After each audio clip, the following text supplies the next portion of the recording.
Hey there YouTube, this is Parker from Team Shockwave, and today I'm going to do a deck profile of you guys.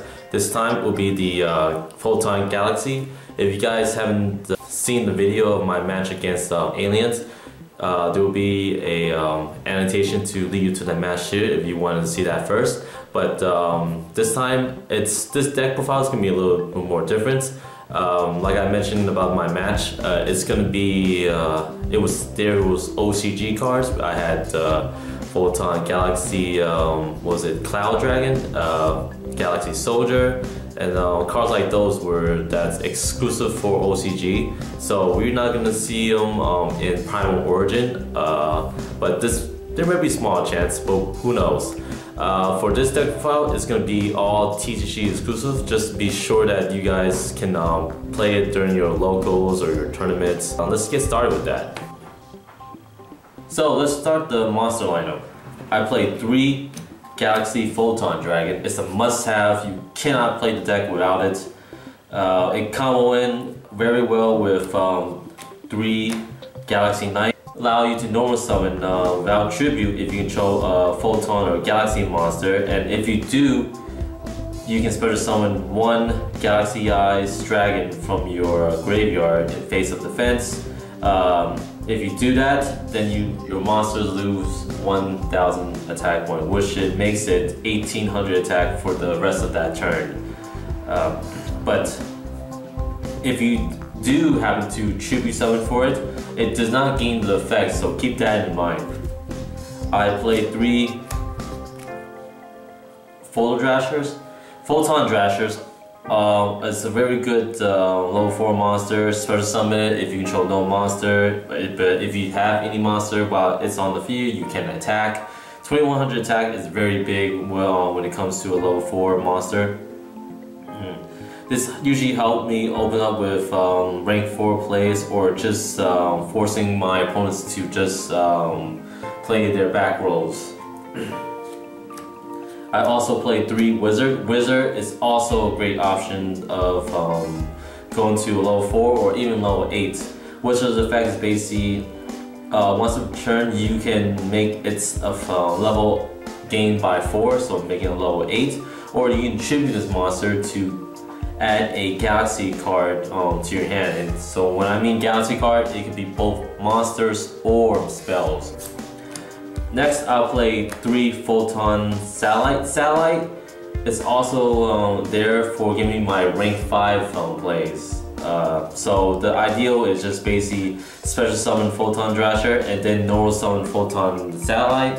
Use Photon Satellite effects to combine their levels now to 5, and then I can go to my Pleiades, my Focosaurus, and that's a huge help for the deck itself. I played that 1 Honest. This whole deck are all light monsters, so it very helps you well, especially when you go for a game. I played 1 Guardian of Order. Guardian of Order allowing me to go to my faster rank 8 summons. And last but not least, Light and Darkness Dragon. Light and Darkness Dragon in this deck is very shocking to a lot of people, and once I got my setup to the point where my opponent's hand or field are like depleting, I summon Light and Darkness Dragon so I can like control the field to my advantage. I'll show you the reason why I'm playing this card when we come to the spell lineups. For the spells, I play 1 Accelulite. Accelulite, I'm playing 1 just because like it has that Cyber Dragon condition where your opponents can control a monster and you don't. And with cards like Photon Drashers, that's also kind of have that same requirement. I just want to rely on 1, and the huge drawback is that I can't normal summon or set, so it's very hard to play to continue on with this card with just this card alone. I played 2 of the Galaxy Expedition. Expedition is a huge help for the deck. But the requirement to play it is that you need to have a level 5 or higher Photon Galaxy monster for you to special summon a level 5 or higher Galaxy monster from your deck in face of defense. What if you don't know that a lot of these cards that special summon other Galaxy monster makes them switch position them in defense mode when being played. So that's kind of the one drawback with this deck. I played 2 Galaxy Zero. Galaxy Zero is basically like your premature burial for Galaxy Photon, but the one drawback for it is that the monster's effect cannot be activated and they can't attack. But the thing is that if this card is destroyed while attached to the monster it brought back, it doesn't get destroyed. All it does is decrease this monster's attack by 0. So if you have, if you brought this out with Photon Galaxy Dragon and somehow this got destroyed, now even though your Galaxy's Dragon is 0 attack, you're still able to use Galaxy Dragon's effect to banish itself and the target monster, and then once it comes back, attack will reset back to 3000. Alright, so like I mentioned before, the reason why I played Light Darkness Dragon is because of this. I played 3 Photon Sanctuary. If you have not noticed, this deck is heavy on level 8 monster, and this is the card that helped me get those out. When people play, allow me to play my Sanctuary, they think that I'll be tribute summoning one of the level 8 Galaxy Knight or special summon the Galaxy Photon Dragon, but it's always a huge surprise for them when I special summon the Light and Darkness Dragon with this, and from there they just, if they didn't have Solemn Warning, there's no way to get around that.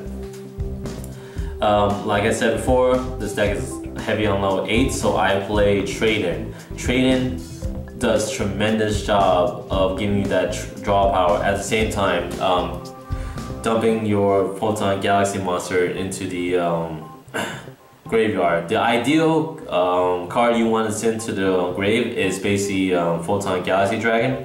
So when you're able to normal summon the Knight without tribute, you're able to special summon your Galaxy Dragon right away, and then you can go on to your rank 8 play, or just have a little more of a presence on the field. Alright, so I played 2 Forbidden Lands. Forbidden Lands is a must-have in this deck because you summon a lot of big monsters and you want to protect them. So that's why I'm playing lands. This deck doesn't have no MST, just because even though this is just a fun deck, I can't rely on MST because I sometimes, if I'm trying to push for game, I sometimes hit the like the wrong card because sometimes it's the bluff or decoy. So lands will help me help my monster being protective when it comes to that. And then now I played 3 of the staples: Reinforcement Army, Book of Moon, Dark Hole. Reinforcement is just basically there to get more Thrashers to my hands faster. And that's pretty much it for the spell lineups. We'll go on to the traps. So the traps here is nothing special. You basically have your staple of Mirror Force, Compulsory, Boundless, Call to Haunted, Solemn Warning, and Phoenix Chain. I like to play the Call to Haunted, so I can go more into the rank 5 plays, especially with Pleiades. You know, if I have a Thrasher in my graveyard, I'll just call on the Thrasher and then summon another Photon Salad, and then go Exceed Summon for the Pleiades or Focus Source. For my extra deck lineup, I play one of the Neo Galaxy Eyes. You know, it takes you 3 level 8s to come out to this monster, and you know what? I don't think it's worth playing this card. Ever since I made this deck, I have not have a reason to go into this, and I'll explain a little more once we get more in-depth with the details of this extra deck. Tachyon is pretty good. You know, it's an optional level 8 from time to time. Sometime I would have my 2 level 8 monster and then Photon Thrasher. so Thrasher can't attack anymore, so I'll just go into Tachyon and use Tachyon's effect to negate all the monsters currently on the field, and which allows me to attack with Thrasher. And I just love it sometimes when someone trying to activate anything during my battle phase, and Tachyon's effect will give him an additional 1,000 attack and allow him to attack again. Alright, so the Sun Dragon is alright, you know, it's an optional card. Like I said before, this deck doesn't have no MST, so sometimes I had to go to him just to pop some major cards that's currently on the field. You know, Coliseum, Scrap Factory. You know, sometimes it's just a pain in the ass to deal with just those continuous cards on the field. Alright, so the reason why I don't play Neo very often is because of this guy right here. Coach King, you know, this is if you can have 3 level 8s on your very first turn, this is the ideal guy you need to go to. Not only that it inflicts damage, but it allows you to draw 3 times for that on the same turn. So it's allow you to add the cards that that allows you to get them to the graveyard. So Photon Galaxy Dragon is, yeah, say that one of them is like Photon Galaxy Dragon and is in the graveyard. It allows you to draw cards up to 3 to your hand to add more back row or more setups for your next turn. And I find this ideal. If you, I would not summon him throughout like the middle or the end of the game, but during the very beginning, this is the must-have, so you can thin out your deck to get your core cards and inflict damage at the same time. So since this deck is very heavy on level 8s, Felgrant, I play 2 Felgrants.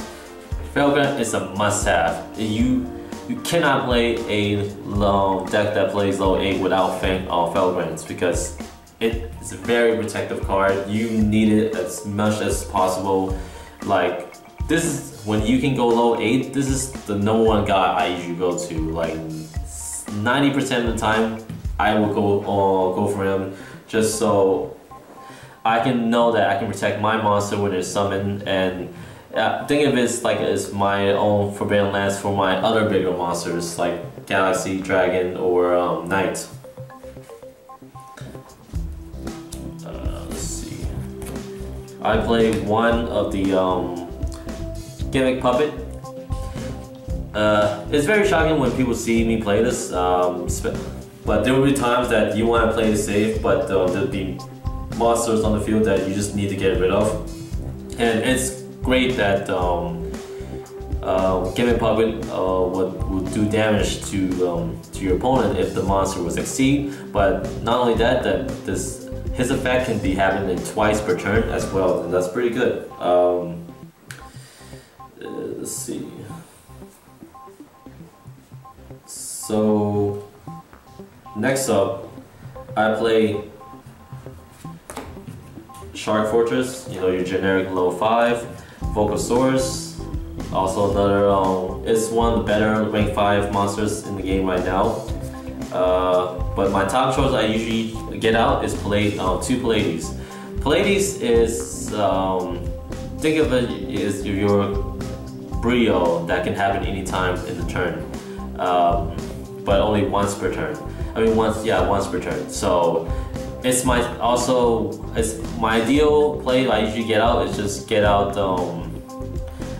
Felgrant and Pallades, and that's where I have complete control of the board. When I had those 2 out, I never run to the problem where like I lost the round that round because of my opponent was able to get around that. But this is the ideal monster I would go into for rank 5, and again, like, it's one of the safest. I play one of M7, you know, just in case that I can my plays doesn't ran out of the materials. I go into Pallades, and hopefully next turn I'm able to use his effect for next turn, gain something to help me push for game. I play one Gaia Charter. Gaia Charter is a must-have since you're playing a couple of rank 5 monsters. So, and also if you really want to trample, especially with decks that heavily rely on tokens, such as Jago Sack. And for my rank 4, I play Starleech. Starleech is a must-have in this deck. You know, it also gives you that little draw power. And no, number 101 is also must-have, just so you can get rid of those problem cards. And that is basically it for the deck profile. So that's pretty much it for the deck profile. As you can see, this deck is very heavy on level 8 monsters, but you do have cards like Trade In to give you a little more draw power and get what you need, and dump that Photon Galaxy Dragon to the grave. I would like to see more of the Galaxy Core coming out for TCG, but like I said before, it's the Galaxy Soldier, Cloud, Baby Dragon. They're basically OCG exclusive, so we don't know when we're gonna get them. There's a chance that we might get them in Primal Origin, but that's a slim chance though. So that's pretty much it for the deck profile. If you guys like it, please give us a thumbs up. We'll do more deck profiles in the future. We will have the alien deck pretty soon. Just give us a little more time. If you guys have any comments or suggestions of how to make the deck better, please let me know in the comments down below. That's pretty much it. This is Parker from Team Shockwave, signing out.